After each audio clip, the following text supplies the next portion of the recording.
Welcome to మన TV. ముందుగా headlines చూద్దాం.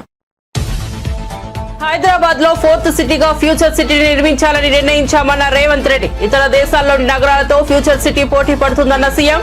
రాష్ట్రాన్ని రైజింగ్ తెలంగాణగా అభివృద్ధి చేయడమే కల అన్న రేవంత్ రెడ్డి. 4 లక్షల కోట్ల పెట్టుబడులకు సంతకాలు చేశామన్న చంద్రబాబు. నిర్మాణ రంగం వేగంగా అభివృద్ధి చెందాలని కోరుకుంటున్నారని వ్యాఖ్య. 4 లక్షల కోట్ల పెట్టుబడులకు సంతకాలు చేశామన్న సీఎం.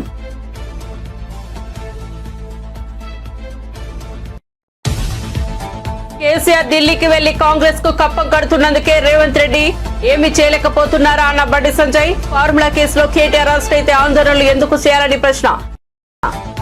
నేనే క్షమాపణ చెప్పాను, మీకు చెప్పడానికి ఏంటి నామోషి అన్న పవన్ కళ్యాణ్. టీటీడీ చైర్మన్ సభ్యులు ప్రెస్ మీట్ పెట్టి క్షమాపణ చెప్పాలన్న పవన్. కొందరు అధికారులు పనిచేయడం మానేశారని మండిపాటు.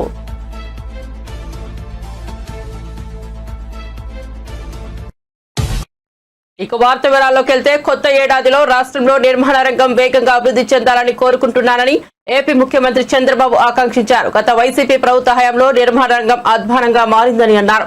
తమను నమ్మిన ప్రజలు 93% స్ట్రైక్ రేట్ తో విజయాన్ని అందించారని, కూటమి ప్రభుత్వం అధికారంలోకి రాగానే రాష్ట్ర పునర్నిర్మాణాన్ని ప్రారంభించామని చెప్పారు.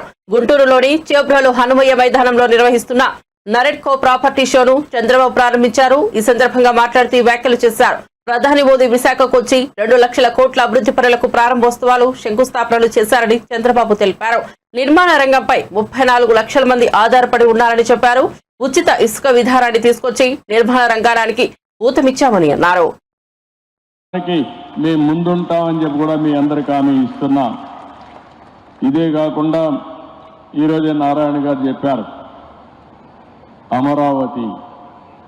అమరావతిగానే అభివృద్ధి అయి ఉంటే ఇప్పటికి ప్రాంతం అంతా కూడా నిలదొక్కునేది. ఒక అమరావతిని పూర్తిగా నిర్వీర్యం చేసి రాష్ట్రంలో నిర్మాణ రంగం అనేది నిలదొక్కోకుండా చేసే పరిస్థితికి వచ్చారు. ఇంకో పక్కన ఎక్కడ చూసినా డెమాలిషన్ చేయడం, భయభ్రాంతులను చేయడం, ఇలాంటి చాలా కార్యక్రమాలు కూడా జరిగాయి. 5 సంవత్సరాలు నేను చూశాను. అన్ని రంగాల కంటే నిర్మాణ రంగం పూర్తిగా దెబ్బతినే పరిస్థితికి వచ్చింది. ఈరోజు మళ్ళీ మీరు చూసినప్పుడు ఈ 7 నెలలే మేము వచ్చిన తర్వాత 7 నెలలు అయింది. బిల్డ్ ఏపీ అనే నినాదంతో ఈరోజు మనందరం ముందుకు పోతున్నాం. నిర్మాణ రంగానికే కాకుండా అనుబంధ రంగాల్లో అన్నిటికీ ప్రాధాన్యత ఇచ్చాం. ఈ ప్రాధాన్యత వల్ల ఎక్కడికక్కడ ఒక పద్ధతి ప్రకారం ఇవన్నీ జరిగే పరిస్థితికి వస్తున్నాయి. మీరు ఒక పక్కన చూస్తే నా జీవితంలో ఎప్పుడూ చూడని విధంగా ఈరోజు భూ సమస్యలు వచ్చాయి. నాకు వచ్చే 100 పిటిషన్లు వస్తే అందులో 60-70 ల్యాండ్ రిలేటెడ్ సమస్యలే వచ్చాయి. రికార్డ్స్ తారుమారు చేశారు, భూ కబ్జాలు చేశారు, ఒకరి భూమిని ఇంకొకరు రాహించారు. కడాన సొంత ఒక ల్యాండ్ టైట్లింగ్ యాక్ట్ కూడా తీసుకొచ్చి ఇష్టానుసారంగా చేస్తే అవన్నీ రద్దు చేసి ఈ ల్యాండ్స్ అన్నీ మళ్ళీ ప్యూరిఫై చేయాలంటే చాలా సమయం తీసుకొచ్చే పరిస్థితి వచ్చింది. నేను మిమ్మల్ని అందరూ కూడా నిర్మాణ రంగంలో ఉన్నారు కాబట్టి ఇప్పుడే తిరుపతిరావు గారు కానీ మీ వాళ్ళందరూ చెప్పారు, ఒక మాట చెప్పారు, మేము తప్పు చేయం, ఎవరైనా మాలో తప్పు చేసే వాళ్ళు ఉంటే గట్టి చర్యలు తీసుకోమని వాళ్ళు కోరారు. అందుకే నేను చెప్తున్నా, ఈరోజు first time land grabbing prohibition act కూడా తీసుకొచ్చాం. ఎవరైనా కానీ ల్యాండ్ గ్రాబింగ్ చేస్తే మాత్రం ఎవరిని వదిలిపెట్టమని చెప్పి కూడా నేను మీకు తెలియజేసుకుంటున్నా. ఈరోజు ఏ విధంగా ఉంటాయంటే, ఈరోజు మీరు చూశారు టీడీఆర్ బాండ్లు, డబ్బులు తీసుకునేది ఒకరు, నష్టపోయింది ఇంకొకరు. ఈరోజు ఎక్కడికక్కడ దీన్ని కూడా ఒక పెద్ద ఫ్రాడ్ చేసే పరిస్థితికి వచ్చారు. నేను నారాయణ గారికి అదే చెప్పాను, దోషుల్ని వదిలిపెట్టకూడదు, అమాయకుల్ని పనిష్ చేయకుండా ఏ విధంగా చేయగలుగుతారో అది చేయడానికి కూడా ఈ ప్రభుత్వం సిద్ధంగా ఉందని చెప్పి కూడా నేను మీకు తెలియజేస్తున్నా. ఈరోజు మీరు అందరూ ఒకసారి గుర్తుపెట్టుకుంటే 2047 విజన్ డాక్యుమెంట్ ప్రధానమంత్రి గారు వికసిత్ భారత్ తయారు చేశారు. అదే సమయంలో ఆంధ్రప్రదేశ్ రాష్ట్రం స్వర్ణ ఆంధ్రప్రదేశ్ విజన్ డాక్యుమెంట్ తయారు చేశాం. అందులో కూడా 2.5 ట్రిలియన్ యుఎస్ ఎకానమీకి నాంది పలికేట్టుగా ముందుకు పోతున్నాం. ప్రతి ఒక్కరి తలసరి ఆదాయం $43,000 2047 ఉండాలని నిర్దిష్టమైన ప్రణాళిక తయారు చేశాం. ఈరోజు మీరు చూస్తే 7 నెలలైంది మేము వచ్చి, ఇప్పటికీ 4 లక్షల కోట్ల వ్యయం. అన్ని రంగాలు కూడా పతనావస్థకు చేరిపోయినాయి. నిర్మాణ రంగం అయితే హైదరాబాద్ లో 4th సిటీగా ఫ్యూచర్ సిటీని నిర్మించాలని నిర్ణయించామని తెలంగాణ ముఖ్యమంత్రి రేవంత్ రెడ్డి అన్నారు. ఇతర దేశాల్లోని నగరాలతో ఫ్యూచర్ సిటీ పోటీ పడుతోందన్నారు. సిఐఐ గ్రీన్ బిజినెస్ సెంటర్ లో ఏర్పాటు చేసిన సిఐఐ జాతీయ కౌన్సిల్ సమావేశంలో పాల్గొన్న సీఎం మాట్లాడుతూ హైదరాబాద్ ను కాలుష్యరహిత నగరంగా చేయాలని లక్ష్యంగా పెట్టుకున్నట్లు చెప్పారు. రాష్ట్రాన్ని రైజింగ్ తెలంగాణగా అభివృద్ధి చేయడమే తన కళ అన్నారు. ప్రకృతి విపత్తులను ఎదుర్కోవడానికి హైదరాబాద్ సిద్ధమవుతోందని సీఎం అన్నారు. హైదరాబాద్ ను వరదలు లేని నగరంగా తీర్చిదిద్దాలనుకుంటున్నట్లు చెప్పారు. ఓఆర్ఆర్ ఆర్ఆర్ఆర్ లో అనుసంధానించే రేడియల్ రోడ్డు నిర్మించబోతున్నట్లు చెప్పారు. ఓఆర్ఆర్ ఆర్ఆర్ఆర్ మధ్య ఉన్న ప్రాంతం తయారీ రంగానికి కేంద్రంగా ఉండబోతోందన్నారు. నైపుణ్యాలు, ఉద్యోగ కల్పనపై ప్రధానంగా దృష్టి సారించినట్లు చెప్పారు. Supply for 2050 now. Regional ring planning is in process. A regional ring road will be 360 kilometers long. We are planning a regional ring railway around it. We will also have a radial roads connecting ORR and RRR, regional ring road. Between ORR and RRR will be manufacturing base, semi-urban, manufacturing in pharma, life sciences, aerospace, defense, EVs, solar, and so on. We have created a high focus on skills and jobs creation. My strategy is to become China plus one alternative for the world. Outside the RRR, that is rural Telangana, we will focus on agriculture, organic farming, cold storages, warehousing for farmers. As Telangana is a landlocked state, I am building both a dedicated highway and railway connect between a dry port here and the Machilipatnam seaport in Andhra Pradesh. All this is because of we have a dream called Telangana. We want our economy to grow and markets functions freely. We believe in balancing government, moderate taxes, high ease of doing business, and a robust growth. Please join me as Telangana means business. Together we can do miracles. I will give you the highest ease of doing business, not just in India, but the world. Thank you. Thank you, Honorable Chief Minister, for your very sharp and visionary statement. I think it certainly would have brought in tremendous energy on to all the entrepreneurs and all the business leaders who are here. And I think your vision for net zero and sustainability is simply exemplary, and it's completely energizes all of us. I know a lot of people would like to interact with you, so with your permission, if I could. Sure. Thank you, sir. It's reasonable. Definitely we wanted to take your suggestions. If there is anything, let me know. My government is there to take your suggestions. Thank you. Thank you. Sir, with certain states, with governments, we have Tirumala తొక్కిసలాట ఘటనలో 6 ప్రాణాలు కోల్పోవడం ఎంతో బాధించిందని deputy CM Pawan Kalyan అన్నారు. ఈ విషాద ఘటనపై TTD chairman సభ్యులు ప్రెస్ మీట్ పెట్టి క్షమాపణలు చెప్పాలని సూచించారు. తానే క్షమాపణ చెప్పినప్పుడు మీకు చెప్పడానికి నామోషి ఏమిటని ప్రశ్నించారు. తాను మాత్రమే దోషిగా నిలబడ్డాలా అని ప్రశ్నించారు. వీఐపీ ట్రీట్మెంట్ తగ్గించాలని, కామన్ మ్యాన్ ట్రీట్మెంట్ పెంచాలని చెప్పారు. పిఠాపురం నియోజకవర్గం కుమరాపురంలో గోకులం షెడ్లను పవన్ ప్రారంభించారు. ఈ సందర్భంగా మాట్లాడుతూ ఆయన ఈ వ్యాఖ్యలు చేశారు. రుణం తీర్చుకోవాలి. ఎందుకంటే ఎంత గెలిపిస్తే పంచాయతీరాజ్ అండ్ రూరల్ డెవలప్మెంట్ గోమాతను ఉద్దేశించి నియమంలో రికార్డులు సృష్టిస్తే ఈ ప్రభుత్వం ఒక పల్లె పండుగ ద్వారా, ఒక గోకులాల ద్వారా సకాలానికి రికార్డు సృష్టించాం. మొత్తం నైవేద్యాలు పెట్టి మనకు వడ్డించినట్టు చూపించారు.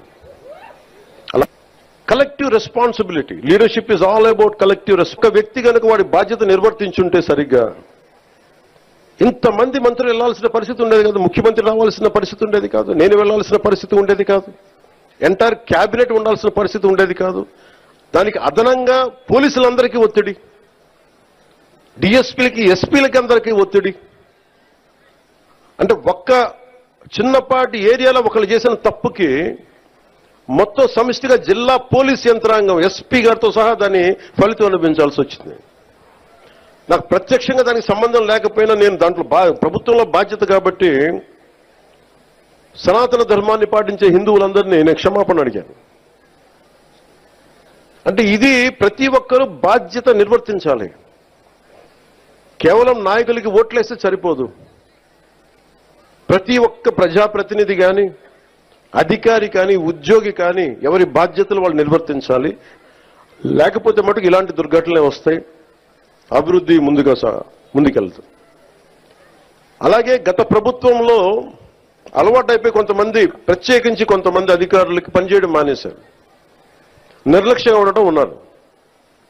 అధికారికి పార్టీ పట్ల, ఏ పార్టీ అయినా సరే, జనసేన కాదు, తెలుగుదేశం కాదు, భారతీయ జనతా పార్టీ కాదు, గతంలో ఉన్న పార్టీ కూడా కాదు, your loyalty is for the people.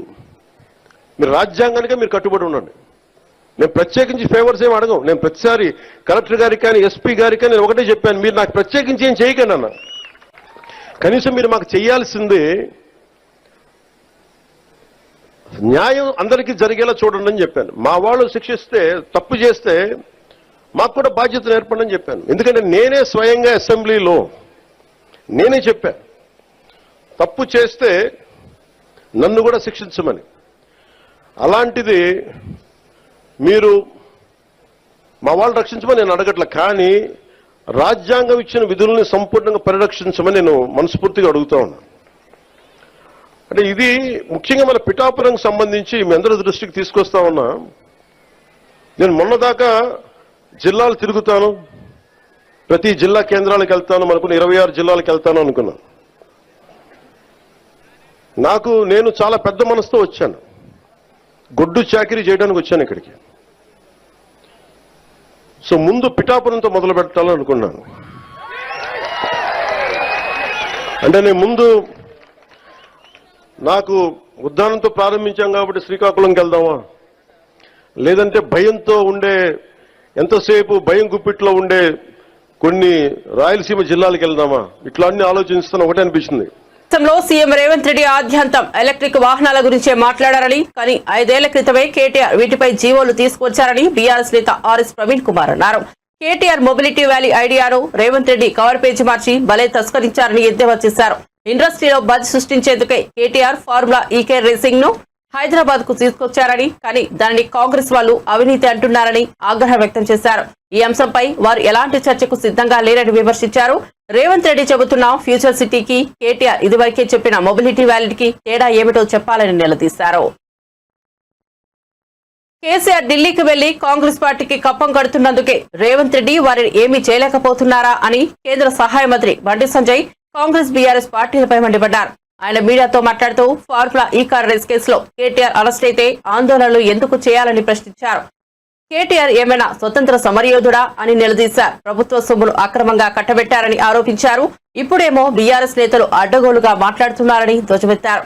Formula ఈ రేస్ లో కేబినెట్ ఆమోదం లేకుండానే విదేశీ కంపెనీకి అత్యవసరంగా కోట్లాది రూపాయలు విడుదల చేయాల్సిన అవసరం ఏం వచ్చిందన్నారు. ఫార్ములా ఈ రేస్ తో ప్రభుత్వానికి 700 కోట్ల లాభం వచ్చిందని కేటీఆర్ అంటున్నారని, మరి ఆ లాభాలు ఎక్కడి నుంచి వచ్చాయో చూపించాలని సవాల్ విసిరారు. కానీ ఈ చిన్న చిన్న సమస్యల పరిష్కారం కోసమే ఈరోజు అధికారులందరూ కూర్చొని మాట్లాడడం జరిగింది. టైం ప్రకారము ఈ పనులను పూర్తి చేసే ప్రయత్నం చేయాలని చెప్పి అధికారులను కూడా సూచించడం జరిగింది. అది తప్పకుండా వాళ్ళు సహకరిస్తాం, టైం లోపల ఈ పనులు పూర్తి చేస్తామని కూడా చెప్పి కూడా హామీ ఇవ్వడం జరిగింది. ముఖ్యంగా కరీంనగర్ రైల్వే స్టేషన్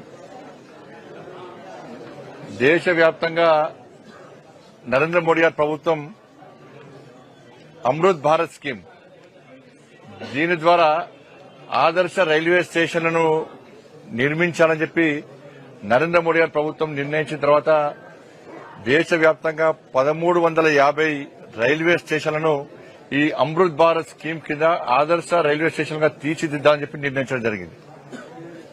దానిలో భాగంగానే కరీంనగర్ రైల్వే స్టేషన్ కూడా ఆ రోజు నా విజ్ఞప్తి మేరకు కేంద్ర ప్రభుత్వము రైల్వే శాఖ మంత్రి గారు కరీంనగర్ రైల్వే స్టేషన్ కూడా ఈ ఆదర్శ రైల్వే స్టేషన్ గా తీర్చిదిద్దాల్సిందని చెప్పి మా రిక్వెస్ట్ మేరకు వారు దాన్ని చేర్చడం జరిగింది. ఆ రోజు వారికి కృతజ్ఞత చెప్పినాం. దానిలో భాగంగా ఈ టెర్మినల్ స్టేషన్ గా దీన్ని తీర్చిదిద్దడానికి కరీంనగర్ రైల్వే స్టేషన్ ను తీర్చిదిద్దడానికి ఇలా అన్ని ఏర్పాట్లు కూడా పూర్తి కావడం జరుగుతున్నది. దాదాపు 70% పనులు పూర్తి అయిపోయినాయి. ఇంకో 20% పనులు ఇంకా పూర్తి కావాల్సినది. ఈ రైల్వే స్టేషన్ ను మార్చినే ప్రారంభించాలని చెప్పి ఆ లక్ష్యం పెట్టుకుని ఈరోజు అధికారులు చాలా సీరియస్ గా పనిచేస్తున్నారు. నిజంగా రైల్వే శాఖ అధికారులను నేను ఈ సందర్భంగా పూర్తిగా అభినందిస్తున్నా. ఈ రైల్వే స్టేషన్ సంబంధించి పనులన్నీ చాలా కోట్ల రూపాయలతో ప్రారంభించినటువంటి ఈ ప్రాజెక్టును అంచనాలు ఏ అకౌంట్లో పైసలు అవి ఎవరికి ఇచ్చినావు? 700 కోట్ల ఆరోపణలు వచ్చినప్పుడు ఊకే బీఆర్ఎస్ జలగ కడిగిన ముత్తిలక బయటకు వస్తాం, కడిగిన ముత్తిలక బయటకు వచ్చాక మాట్లాడు. ఇప్పుడు కనీసము దాని మీద మాట్లాడే ముందు ఇవాళ నువ్వు కనీసం కేబినెట్ అనుమతి లేకుండా అన్ని కోట్ల రూపాయలు ఏ విధంగా చెల్లిస్తావు? ఎవరైనా చెల్లించినావు? ఎంత ప్లాన్ ప్రకారం అంటే ప్రజల దృష్టి మళ్లించడానికి వీళ్ళు నీతివంతులుగా చెప్పుకోవడానికి వీళ్ళంతా ప్లాన్ చేస్తున్నారు.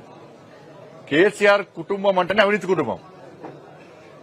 ఇది ఇంకా బయటకు వస్తాయి.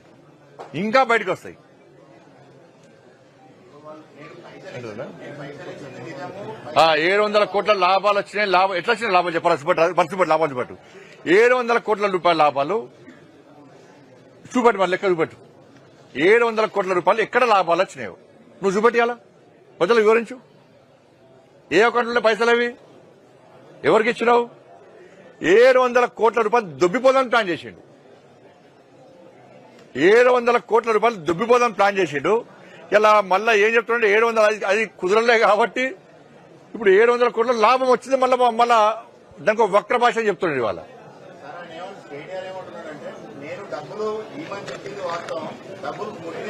నీ పర్సనల్ అకౌంట్ అదేమన్నా? ఆయన పర్సనల్ అకౌంట్ నీ తాత జాగిరా, నీ అయ్యే జాగిరా ఇవ్వడానికి? అరే నువ్వు క్యాబినెట్ ఆమోదం లేకుండా ఎట్లిస్తావు? నువ్వు ఏది పడుతుంది ఇస్తావా? అంత ఆతృత ఇవ్వాల్సిన అవసరం ఏమొచ్చింది? అరే ఫీజుల మీద పైసలు ఇవ్వవు, అంత ఆతృత ఇవ్వాలి కదా. ఆరోగ్యశ్రీ పైసలు ఎందుకు ఇవ్వాలి? అప్పుడు రైతులకు మీ అయ్యవ చెక్కులు ఇచ్చిన కదా, అంత ఆతృతతోని రైతులకు ఎందుకు చెక్కులు ఇవ్వాలి? రైతులకు ఎందుకు బోనస్ ఇవ్వాలి? రైతులకు రుణమాఫీ చేయడానికి అంత తిరుపతిలో జరిగిన తొక్కిసలాటలో 6 భక్తులు మృతి చెందగా పలువురికి తీవ్ర గాయాలైన విషయం తెలిసిందే. అయితే ఈ ఘటనపై మాజీ మంత్రి ఎమ్మెల్సీ బొత్స సత్యనారాయణ స్పందించారు. తొక్కిసలాట జరిగిన ఘటన బాధాకరమన్న ఆయన ప్రభుత్వంపై విరుచుకుపడ్డారు.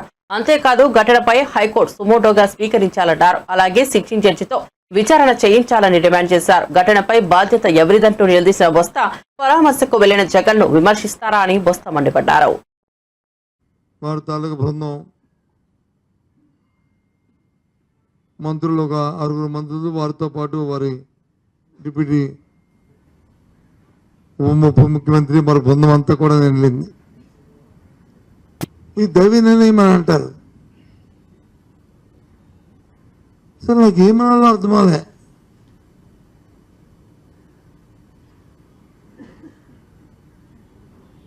ఇది హైందవ ధర్మంలో ఇది ఏ రకంగా దీన్ని హర్షిస్తామో, దీన్ని ఎలా సమర్థించుకుంటామో అసలు ఆలోచించవలసిన అవసరం ఉంది. అది నిర్లక్ష్యమా?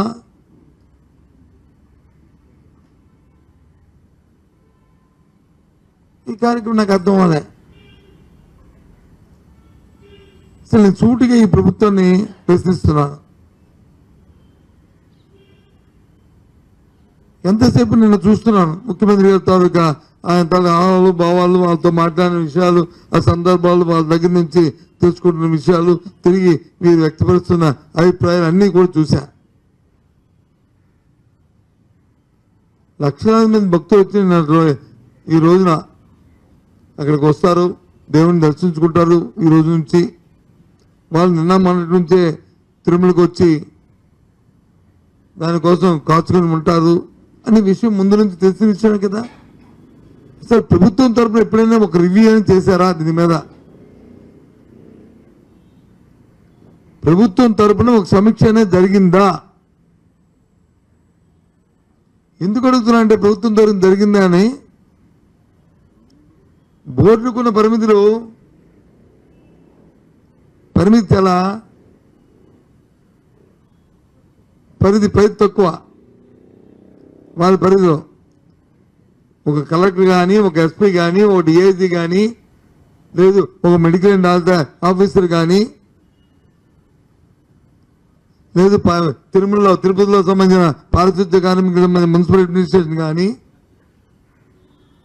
ఇదందరూ కావాలంటే ప్రభుత్వం ఇంటర్వ్యూన్ అవ్వాలి. ఇంతకుముందు జరిగేవి అలాగది. శాంతిభద్రతకు సంబంధించి తిరుపతిలో ఉన్న ఆ రేంజ్ డిఐజీ కానీ, ఆ రేంజ్ ఉన్న ఐజీ కానీ ఎప్పుడైనా ఈ సమీక్ష చేస్తారు దీని మీద ఈ 3-4 రోజుల్లో? ఎక్కడుంది మరి గవర్నమెంట్? ఎందుకు ఆ డిఐజీ, ఎందుకు ఆ ఎస్పీ ఎందుకు సమీక్ష చేయలేదు? రాష్ట్ర విభజన హామీలపై ఏపీ ప్రజలను మరోసారి ప్రధాని నరేంద్ర మోదీ మోసం చేశారని AP Congress chief YS Sharmila మండిపడ్డారు.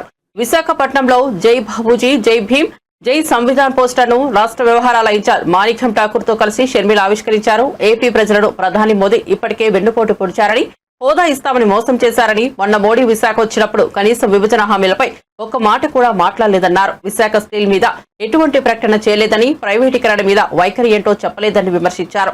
ఏపీ ప్రజలను దారుణంగా మోసం చేసిన మోడీతో చంద్రబాబు సక్రమ సంబంధం, జగన్ది అక్రమ సంబంధమని షర్మిల దుయ్యబట్టారు. ఈ రాష్ట్రంలో బీజేపీ వ్యతిరేక విధానాలపై పోరాటం చేసేది కాంగ్రెస్ పార్టీ మాత్రమేనని, మన దేశాన్ని రక్షించుకోవాలంటే కాంగ్రెస్ పార్టీ అవసరమన్నారు. కాంగ్రెస్ పార్టీతోనే దేశ అభివృద్ధి సాధ్యమన్నారు. మన దేశంలోని ప్రతి ఒక్కరికి, అడల్ట్గా ఉన్న ప్రతి ఒక్కరికి ఓటు హక్కునిస్తుంది. అంబేద్కర్ గారు రాసిన రాజ్యాంగమే ఈరోజు ఇన్ని భిన్న మతాలు, కులాలు, భాషలు ఉన్న భారతదేశాన్ని ఒక్కటిగా ఉంచేది ఆ రాజ్యాంగమే. ప్రభుత్వ విధానాలు ఎలా ఉండాలి, రాష్ట్రమైనా ఒక కేంద్రమైనా ఎలా ఫంక్షన్ అవ్వాలి, ఇలాంటివన్నీ చెప్పింది అంబేద్కర్ గారు రాసిన రాజ్యాంగమే. ఈరోజు ఈ దేశంలో ప్రతి ఒక్కరూ సమానంగా, స్వేచ్ఛగా, సగౌరవంగా బతుకుతున్నారు అంటే దానికి కారణం అంబేద్కర్ గారు రాసిన రాజ్యాంగమే. మరి అలాంటి అంబేద్కర్ గారి గురించి మేము జపం చేస్తే మాత్రం తప్పేంటి, మీరు ఎందుకు జపం చేయటం లేదు, మీరెందుకు మాట్లాడడం లేదు అని కాంగ్రెస్ పార్టీ ప్రశ్నిస్తుంది. ఈరోజు అంబేద్కర్ గారు గురించి మాట్లాడితేనే మీకు అంత తట్టుకోలేకపోతున్నారే, మీరు రాజ్యాంగాన్ని కాపాడతారని కానీ, రిజర్వేషన్లు మీరు ఇంకా బ్రతికిస్తారని కానీ సామాన్య ప్రజలు ఎలా నమ్మాలి? అంబేద్కర్ గారంటే ఎవరండి? అంబేద్కర్ గారంటే బడుగు బలహీన వర్గాల వాళ్ళ జీవితాలలో వెలుగులు నింపినవాడు. అంటరానితనం ఈరోజు మన దేశంలో లేదు అంటే దానికి కారణం అంబేద్కర్ లాంటి నాయకులు. ఈరోజు ప్రపంచమే భారత రాజ్యాంగాన్ని ఇంత గౌరవిస్తుంది అంటే దానికి కారణం అంబేద్కర్ గారు. మరి అలాంటి అంబేద్కర్ గారిని మీరు అవమానిస్తూ, హేళన చేస్తూ నిండు సభలో, పార్లమెంటులో ఇంత ఘోరంగా మాట్లాడుతుంటే సామాన్య ప్రజలు గమనిస్తున్నారని బీజేపీ పార్టీ గుర్తుపెట్టుకోవాలి. బీజేపీ పార్టీ ఇంత హేళన చేస్తుంటే రాష్ట్రానికి చెందిన అధికారంలో ఉన్న చంద్రబాబు గారి పార్టీ టీడీపీ కానీ, జనసేన కానీ, అంతకు ముందు అధికారంలో ఉన్న వైసీపీ పార్టీ కానీ ఒక్కరైనా మాట్లాడారా అండి? మల్కాజ్గిరి మాజీ ఎమ్మెల్యే, కాంగ్రెస్ పార్టీ సీనియర్ నేత మైనంపల్లి హనుమంతరావు జన్మదినం నేడు. ఈ సందర్భంగా ఆయన అనుచరులు, అభిమానులు మైనంపల్లికి వినూత్నంగా పుట్టినరోజు శుభాకాంక్షలు తెలిపారు. మెదక్ జిల్లాకు చెందిన కాంగ్రెస్ పార్టీ సీనియర్ నేత అరుణార్తి వెంకటరమణ మెట్రో రైలుపై మైనంపల్లి చిత్రపటాలు ఏర్పాటు చేసి ఆయనకు జన్మదిన శుభాకాంక్షలు తెలిపారు. దీంతో పాటు కొంతమంది అనాథ చిన్నారులకు ఆ రైల్లో ఉచితంగా ప్రయాణం ఏర్పాటు చేశారు. అలాగే రైల్లో కేక్ కట్ చేసి వారికి పండ్లు, బిస్కెట్లు, స్కూల్ బ్యాగ్ కిట్స్ ను అందజేశారు. ఒక నాయకుడు తన పుట్టినరోజు వేడుకను 10 మందికి ఉపయోగపడే విధంగా జరుపుకోవడాన్ని పలువురు ప్రయాణికులు అభినందించారు.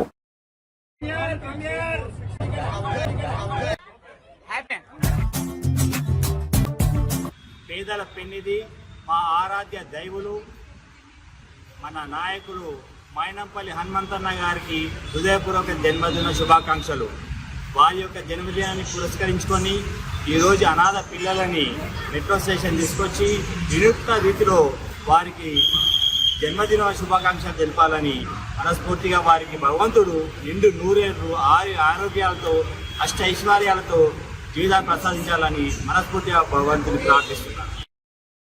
ప్రపంచంలోనే అత్యంత పవిత్రమైన క్షేత్రంగా ఉన్న తిరుపతిలో తొక్కిసలాట ఘటనపై సీఎం చంద్రబాబు తీసుకున్న చర్యలు హైడ్రామాను తలపిస్తున్నాయని మాజీ మంత్రి వైఎస్ఆర్సీపీ గుంటూరు జిల్లా అధ్యక్షుడు అంబటి రాంబాబు ఆరోపించారు. తిరుపతి తొక్కిసలాట ఘటనకు బాధ్యులైన TTD chairman, EO, AEO, Tirupati ఎస్పీలపై చర్యలు తీసుకునే ధైర్యం చంద్రబాబుకు లేదని అన్నారు. వైఎస్ఆర్సీపీపై అక్రమ కేసులు బనాయించేందుకై ఈ నలుగురితో కూడిన క్రిమినల్ ముఠాను చంద్రబాబు తిరుమల తిరుపతిలో నియమించుకున్నారని ఆరోపించారు. ఈ ముఠాకు నాయకుడు చంద్రబాబేనని విమర్శించారు. తొక్కిసలాటకు బాధ్యులుగా కింది స్థాయి ఉద్యోగులపై చర్యలు తీసుకోవడం దారుణమని అన్నారు. గుంటూరు క్యాంప్ కార్యాలయంలో మాజీ మంత్రి వైఎస్ఆర్సీపీ గుంటూరు జిల్లా అధ్యక్షుడు అంబటి రాంబాబు మీడియాతో మాట్లాడారు. మొన్న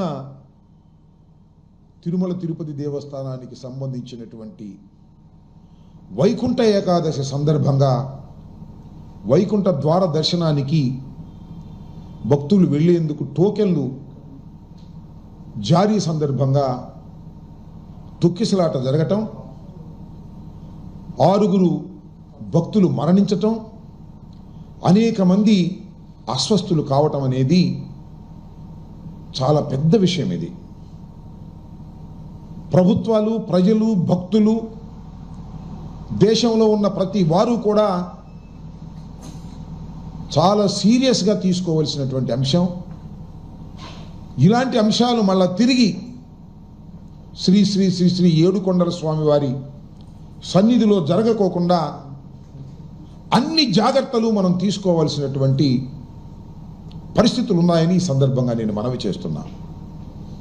జరిగిన విషయం ఏదో చిన్న విషయంగానో, లేదు మర్చిపోయే విషయంగాను, లేదు చూసి చూడనట్టుగా వదిలేసే విషయంగాను, లేదు చిరు ఉద్యోగులు 2-3 సస్పెండ్ చేసేసి పంపించే విషయంగాను దీన్ని భావించడం అనేది చాలా ప్రమాదకరం, చాలా బాధాకరం. అలా చేస్తే ప్రజాస్వామ్యంలో ప్రజలు క్షమించరు, భగవంతుడు శ్రీ వెంకటేశ్వర స్వామి కూడా క్షమించని ఈ సందర్భంగా నేను మనవి చేస్తున్నా. ఆ విషయాలను నేను ఎందుకు చెప్తున్నానంటే, ఈ సంఘటన జరిగిన వెంటనే తక్షణమే యాక్షన్ తీసుకున్నారు, 2 సస్పెండ్ చేశారు అని గొప్పగా చెప్పుకోవడానికి ఆ పత్రికలు ప్రయత్నం చేశాయి, ఆ టీవీలు ప్రయత్నం చేశాయి. నేను ఇక్కడ చెప్పదలుచుకున్నది ఏమిటంటే, చాలా స్పష్టంగా నేను ఒక విషయాన్ని ఆంధ్ర రాష్ట్ర ప్రజానీకానికి, భక్తులకి తెలియచేయాలని అనుకుంటున్నాను. చంద్రబాబు నాయుడు గారు తీసుకున్నటువంటి యాక్షన్ నేను ఆరోపిస్తున్న ఇది డ్రామా. కరెక్ట్ యాక్షన్ తీసుకోవడంలో చంద్రబాబు నాయుడు గారు తటపటాయిస్తారు. బులెటిన్ ముగించే ముందు హెడ్లైన్స్ మరోసారి చూద్దాం. హైదరాబాద్ లో 4th సిటీగా ఫ్యూచర్ సిటీని నిర్మించాలని నిర్ణయించామన్న రేవంత్ రెడ్డి. ఇతర దేశాల్లోని నగరాలతో ఫ్యూచర్ సిటీ పోటీ పడుతుందన్న సీఎం. రాష్ట్రాన్ని రైజింగ్ తెలంగాణగా అభివృద్ధి చేయడమే కల అన్న రేవంత్ రెడ్డి. 4 లక్షల కోట్ల పెట్టుబడులకు సంతకాలు చేశామన్న చంద్రబాబు. నిర్మాణ రంగం వేగంగా అభివృద్ధి చెందాలని కోరుకుంటున్నారని వ్యాఖ్య. 4 లక్షల కోట్ల పెట్టుబడులకు సంతకాలు చేశామన్న సీఎం.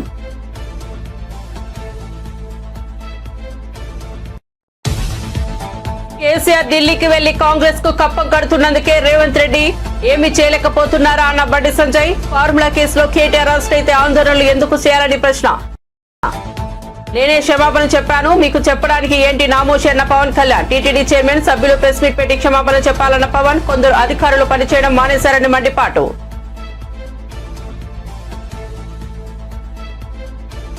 అప్డేట్స్ కోసం చూస్తూనే ఉండండి మన టీవీ.